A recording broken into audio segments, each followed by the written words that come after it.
Hi everyone, I'm going to be speaking to you today about the first half of June and the full moon that we have coming up in Sagittarius on the 11th. Now, as we enter June, there's quite a strong sense of momentum, forward movement and new beginnings, because Neptune moved into its new sign of Aries, first sign of the zodiac. That was on the 30th of March, and it's at about 1 degree of Aries now, still on the world axis.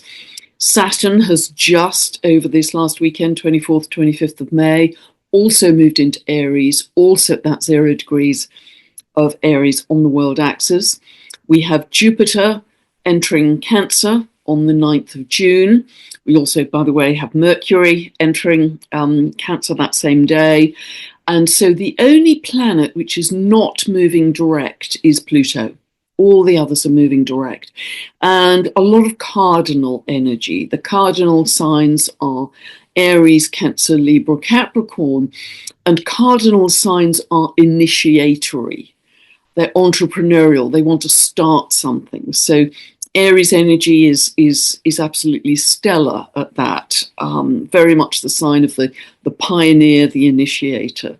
So we can feel this sense of dynamism from the beginning of June onwards. So there is an important conjunction between Jupiter and Mercury, which I'm going to be talking about. That happens exactly on the 8th of June. And then we have both of those planets moving into Cancer on the 9th. So again, they are crossing the world axis. 0 degrees of the cardinal signs, and I've talked about this at great length. Rather than me going all through Jupiter in Cancer and what that means, I've done a separate video on that, and I'll put the link for that below. But Jupiter is very happy in Cancer. It's exalted in the sign of Cancer, and it's very much about more self-care, taking time for self-care. It's the only one of the planets from Jupiter outwards that is in a water sign currently. And so really take that opportunity to step back and look after yourself in whatever way that means, whether it's more hot baths, salt baths, candle gazing, being in nature, breath work, whatever it is, being with loved ones, very Cancerian, being with family and having nurturing time. But the video I've done will cover many of the possibilities of that. So really take that as a great opportunity over the next 12 months. Jupiter stays in a sign for pretty much exactly 12 months. So we're going to look now at the full moon that's coming up on the 11th of June in Sagittarius. So let me share that now.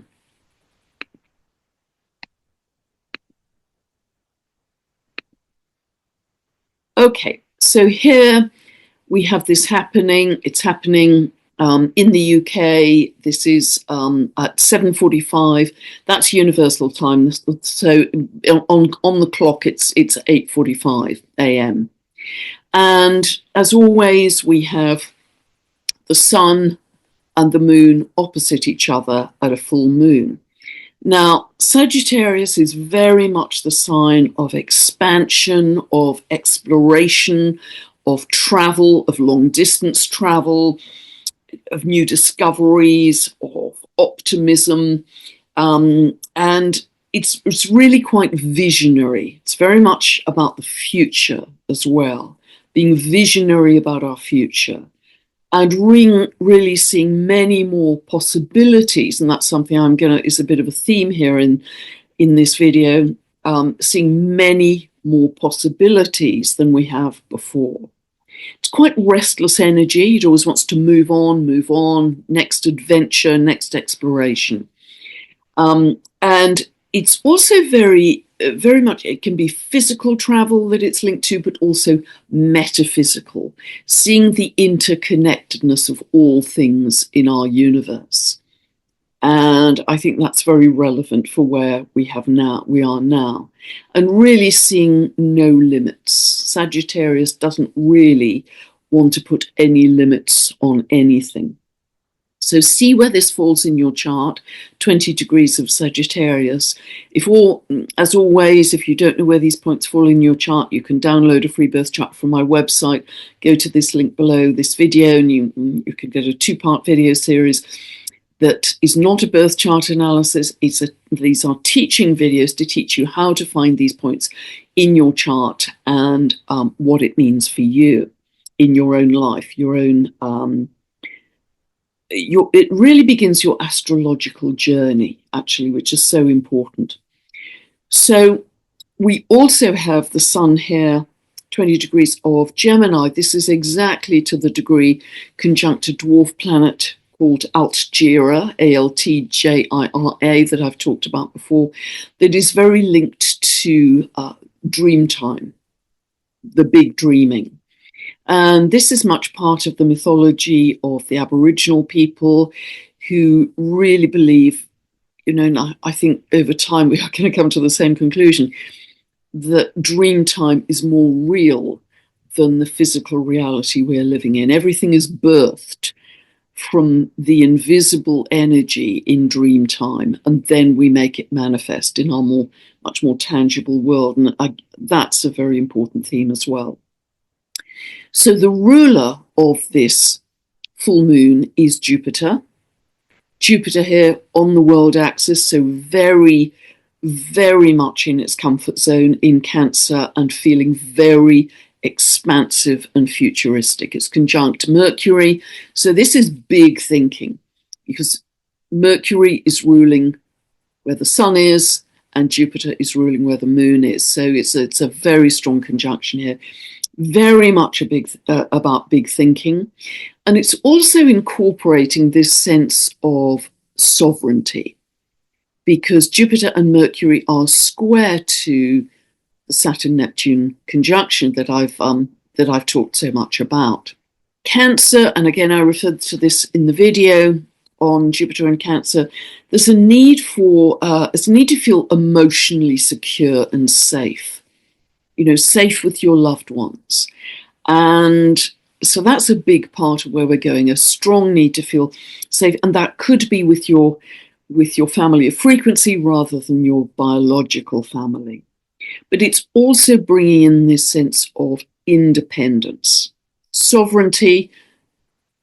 Aries and Leo, where Mars is right now, very much to do with sovereignty and to do with independence. And actually, independence is very strong for Sagittarius as well. And you'll notice here we have a grand trine in fire. And this is actually Mars, 26th of Leo, Moon, 20th of Sagittarius, and Eris and Chiron, 25, 26 of Aries. And when you have a grand trine, it's in fire, it's very independent. I've got to go do. It's very initiatory again, very entrepreneurial. I've got to get the show on the road, do something different, be a pioneer, Aries. But I can do it my way. There's this sense of I can go solo, I can do it my way. So it reinforces this sense of sovereignty. And remember the strong themes around this Saturn-Neptune conjunction as well in the early couple of degrees of Aries. This is around being your own spiritual hero, initiating your own sense of spiritual leadership, being a pioneer, and starting a new episode for yourself in terms of who am I already becoming? Who am I already becoming? What are you starting to envisage?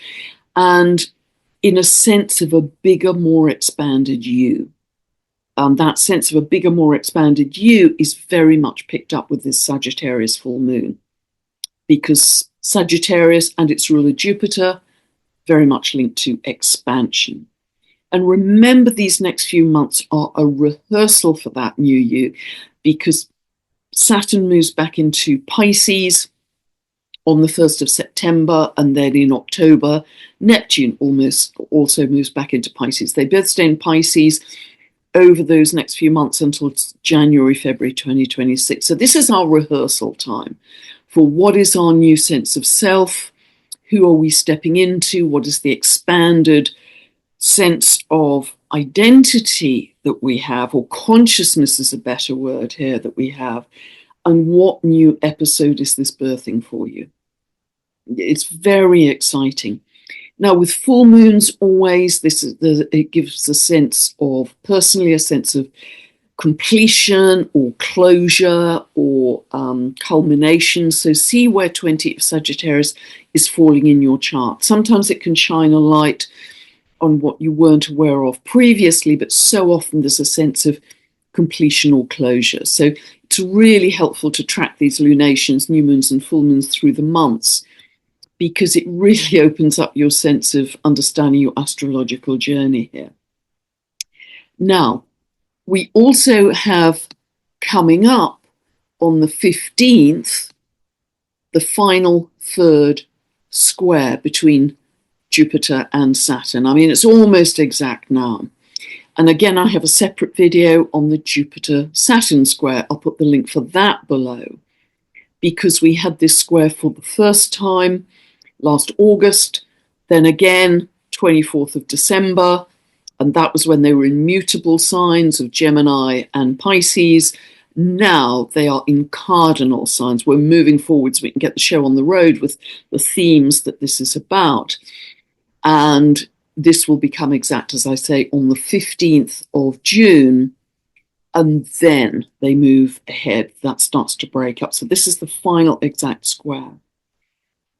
Now, as I mentioned in the Saturn-Jupiter video, the seed point for this was the Capricorn solstice in December 2020. That's the seed point. And this conjunction between them happens every 20 years. So it was birthing a new seed, a new 20-year episode.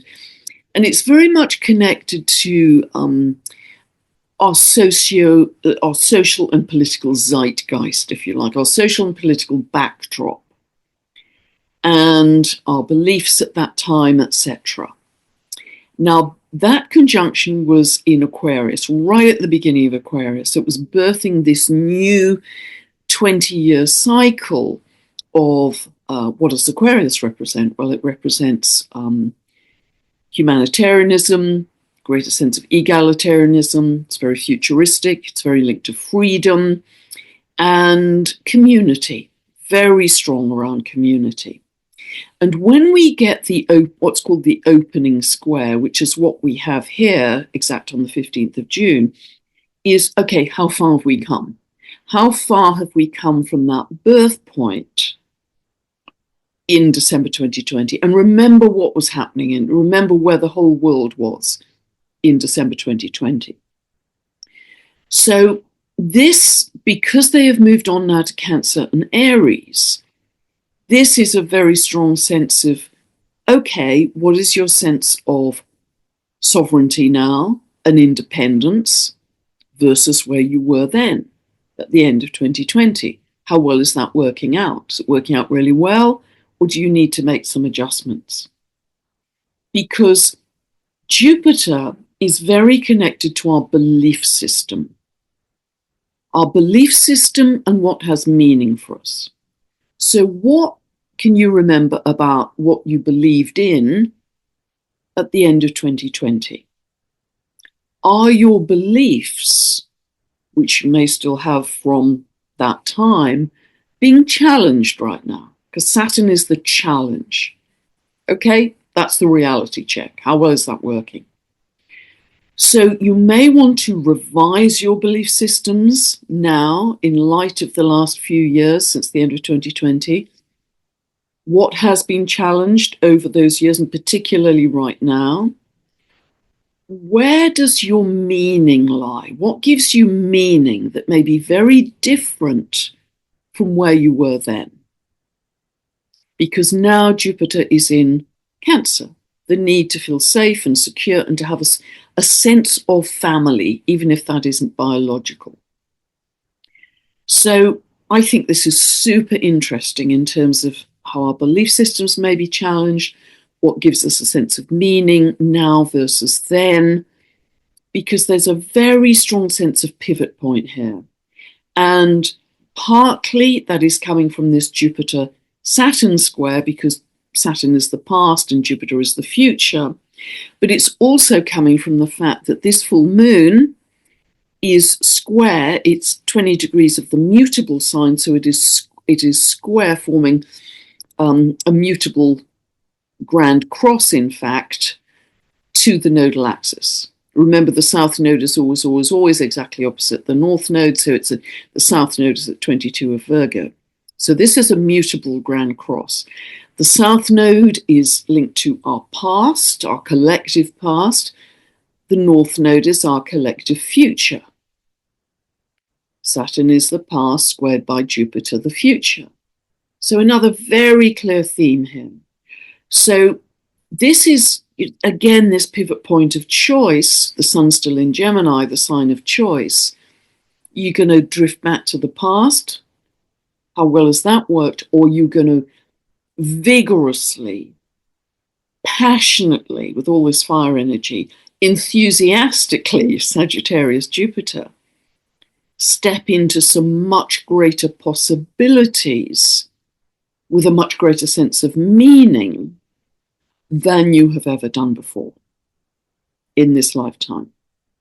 So really interesting. Now, Saturn here, Saturn can be leadership in terms of top-down leadership, and Aries in general is about leadership. If you have strong Aries in your chart, you may be a natural leader.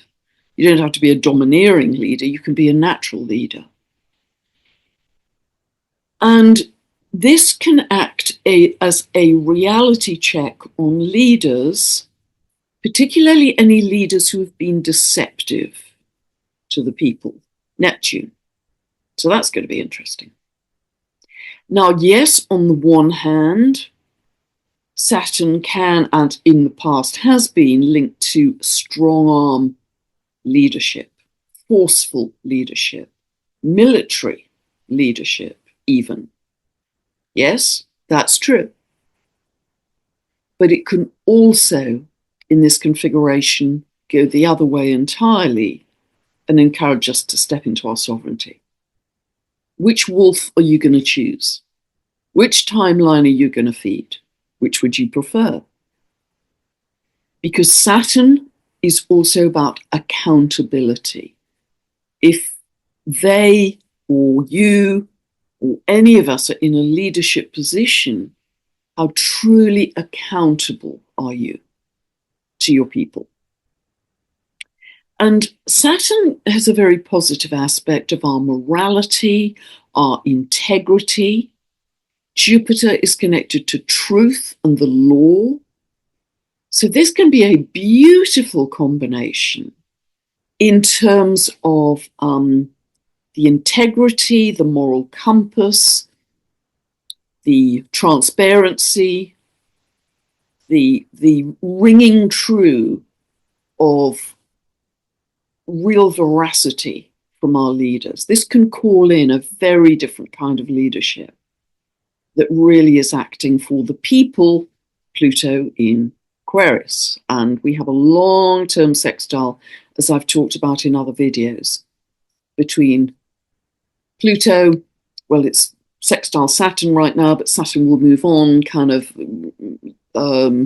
May time next year. But this will be in a long-term sextile to Neptune in Aries. So it's going to be very interesting. But it's down to us. Because astrology, as I've said so many times, isn't 100% of the picture. It's 50% of the picture. We are the other 50%.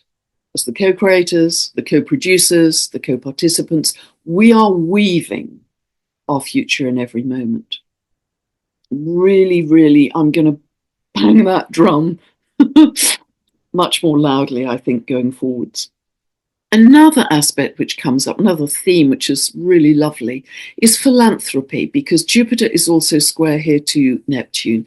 That can be we want to be more charitable, we feel more philanthropic, we want to give and help in practical ways.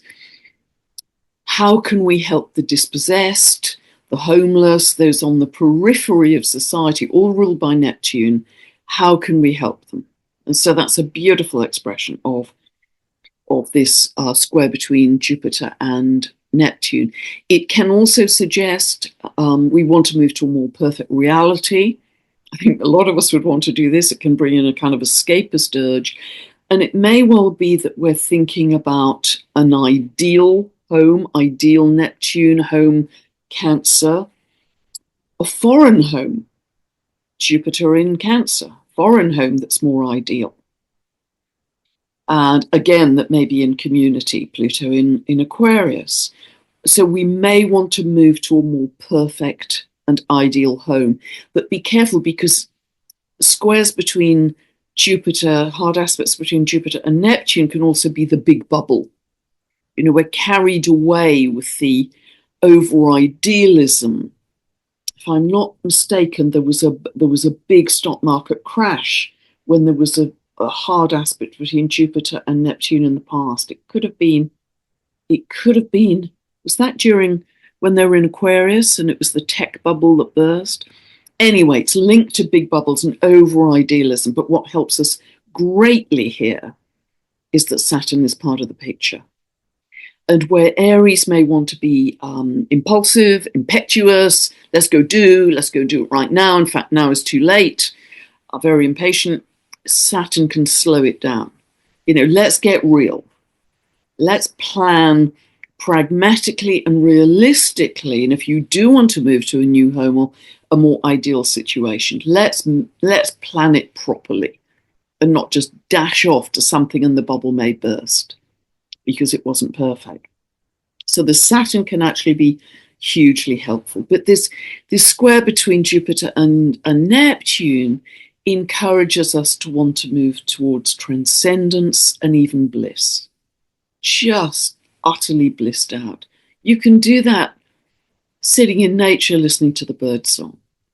It doesn't have to be complicated. It can be really, really beautiful. And also I think Ceres, I think, remember she's the dwarf planet linked to grains and harvest, and I think she's very much becoming a symbol for Gaia, actually.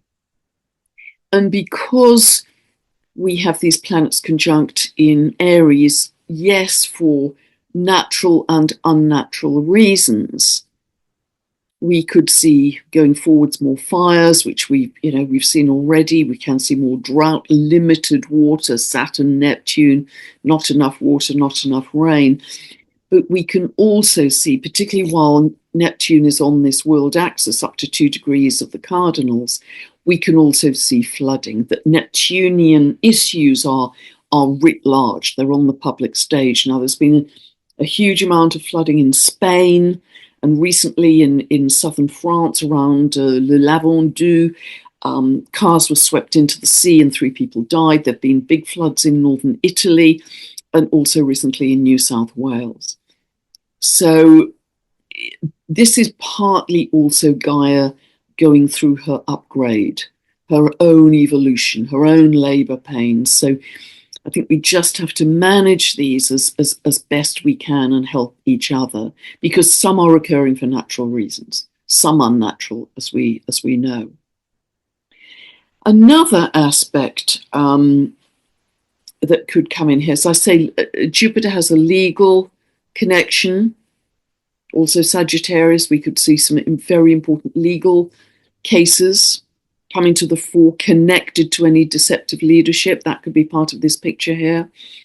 And we could, depending on what happens at this time, I'm looking at kind of mid-June to the end of July as a pretty dynamic period environmentally. Weather, seismic activity, and part of the reason I'm saying that is here we have a very tight square between Mars and Uranus in fixed signs. And as I've spoken about before, when we have hard aspects between Mars and Uranus in fixed signs, because the energy kind of gets stuck, it builds and builds and builds and then kind of gets stuck because they're both fixed signs, but then boom, the energy has to go somewhere. So there's quite a high spike in seismic probability around this time. And if you've been following all of that I've been posting on Facebook principally, but you just have to go into something like I think it's called Volcanic Discovery website or USGS. They do constant updates on earthquakes and volcanoes. Volcanoes are becoming more active all over the world, in Hawaii, in Italy, various places, Iceland, but also earthquake activity is starting to spike up very significantly. We've seen quite a few 6+ magnitudes in the last couple of weeks. So, just be aware of that. And that, I think that will get stronger late June, very early July, particularly when Uranus is going to be at the anaretic degree of Taurus, the very last degree of Taurus. It's almost there now, between mid-June and 7th of July when Uranus enters Gemini. I think that is a hot period for seismic activity and extreme weather. But I'll talk more about that in the next video. But just be aware of that. And it could even be that there could be Jupiter travel, flight, Saturn limitations. There could even be some temporary travel restrictions as a result of that. That could be one of the possible manifestations. I'm sincerely hoping that isn't the case, because I'm actually on retreat in France at that time. So I hope I can get home, but it may not manifest in that way. So really think about this sense of spaciousness and expansion of our consciousness going forwards. There's so many astrological indicators of that. Neptune, Jupiter's what inspires you, what uplifts you. This big pivot point around our belief system, what has meaning for us. And also that's highlighted yet again by this square between Venus in its own sign of Taurus, square to Pluto. This is a fundamental shift in our values, a fundamental reassessment of our values. So it's all reinforcing this same theme. Now that can suggest some big shifts in the currency markets as well. Venus and Taurus are always linked to currency, and you have Venus in Taurus here. It can also manifest in a relationship way, that there's an issue in your relationship, particularly if Venus is moving through your 5th house or your 7th house, around control versus freedom. How safe do I feel, but how controlled do I feel? Pluto versus how much do I want to be free? But again, this is temporary, this is passing. So I think those are the main themes that I wanted to bring up here. And as I say, with this grand trine in fire, this sense of sovereignty and I want to do it my way and I want to be independent could also be fueled by any sense, Chiron in Aries, of where we have felt wounded, where we have had a sense of victimhood. And many, many, many of us, of course, have, pretty much all of us, I would say, experienced that in our lifetime. But there's just this sense of, boy, do we have an energetic shift going on here. And so I'm going to stop sharing now. And just something I wanted to mention. Again, it's just a sort of personal interchange I had with somebody recently who I know quite well. And she was actually getting very anxious indeed, as many people are, about the political situation, about the economic shift towards a centralized currency, and getting very anxious indeed. And we had a conversation. I said, but, how much of that are you allowing into your reality? Is it that you're consuming social media around those issues? Are your friends very much of that same worldview and you're all sharing, what about this and what about that and what about this other thing I've seen? And so your conversations, your social media, your day-to-day, hour-to-hour, minute-minute reality is around that kind of anxiety. Because if it is, that isn't necessarily helping you move forwards. And yes, she could give me a huge amount of evidence. Look at this fact, look at this fact, look at this news feed, look at this. Absolutely, that is a timeline. There's absolutely no doubt about it. That is truth on that timeline. Tons of evidence out there if you go looking for it.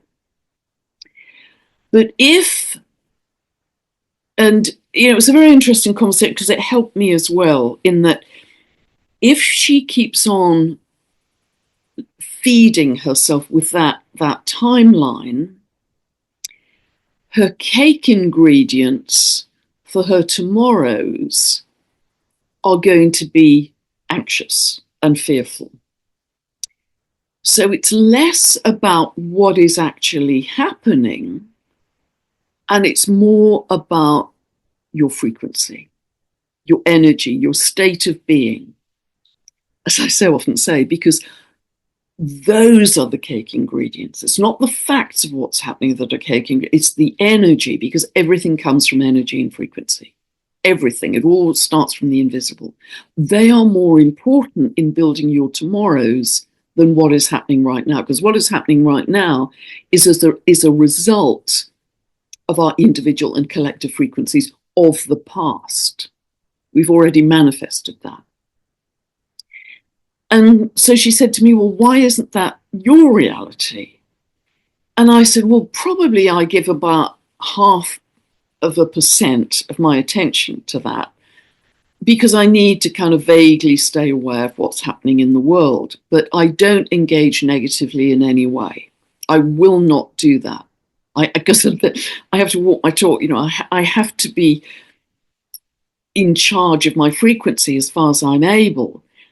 Because if I give it my full attention and go, really big scary thing, I'll be running down that same timeline. But there are a myriad of possibilities of timelines. And I believe an infinite number of timelines. So I prefer to give my energy, my focus, my frequency over here, where my day-to-day, hour-to-hour reality is, how do we build a better world? How do we build a more loving world? So my conversations are with people who want to do that.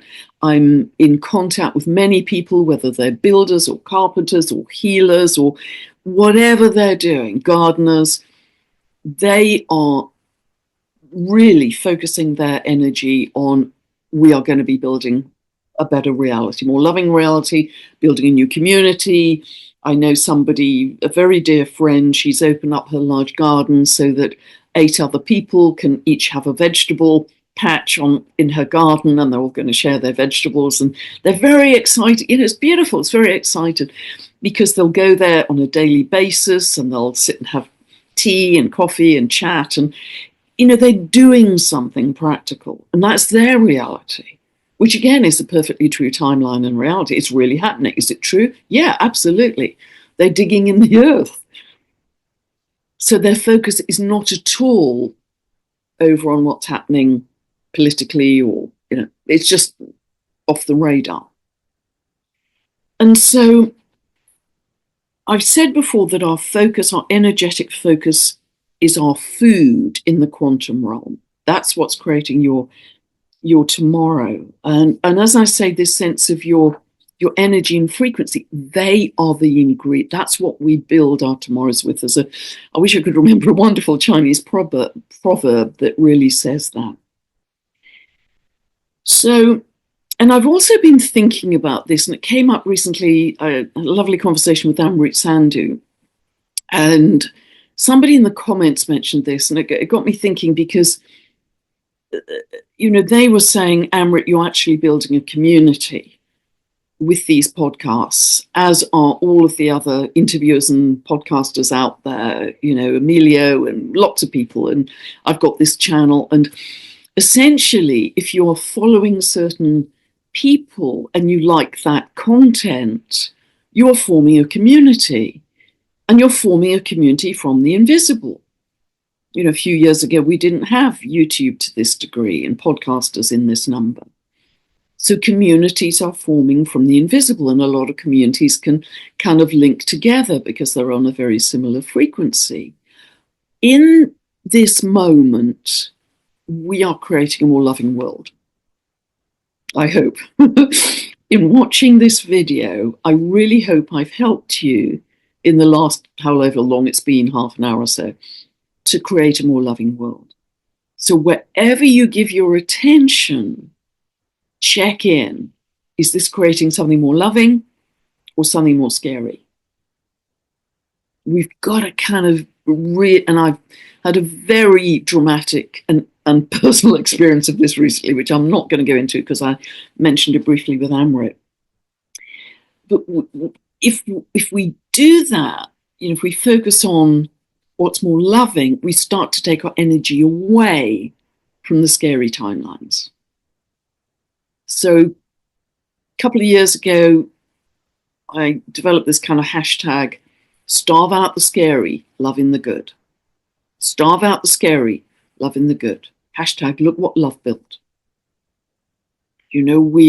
I feel we are on such a momentum now with the energy that it's really starting to get very exciting. And yes, there will be collapse of the old world and the old systems and the old order. Yes, there will be collapse. Yes, I think there's going to be extreme weather. Yes, I think there's going to be seismic activity because the Earth is going through her own rebirth and evolution. And yes, I think there are going to be more power outages. Absolutely, because there seems to be a certain incompatibility between some of the new forms of energy, and I'm talking here about the green energy, which seems so desirable, but if we have very old power grids, then they're not necessarily compatible with this, because as I understand it, the wind and solar power that's generated goes into the power grids as direct current, and then the power grids have to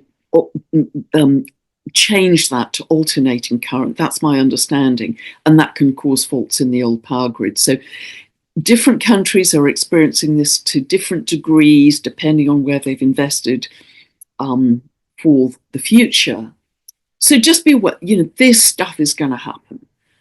So be prepared for that, but recognize, don't go into scary, go into, gosh, we are really in this accelerated ascension. We are really in it now. We're in the mush of the chrysalis. It's really happening. And yes, it's going to be uncomfortable. But recognize when we're in that, we are on the way to something way better. Hope that helps. Hope that helps. And I'll be back very soon indeed with a very different video. Much love. Bye for now. Have a wonderful full moon in Sagittarius and think big. Thank you for listening.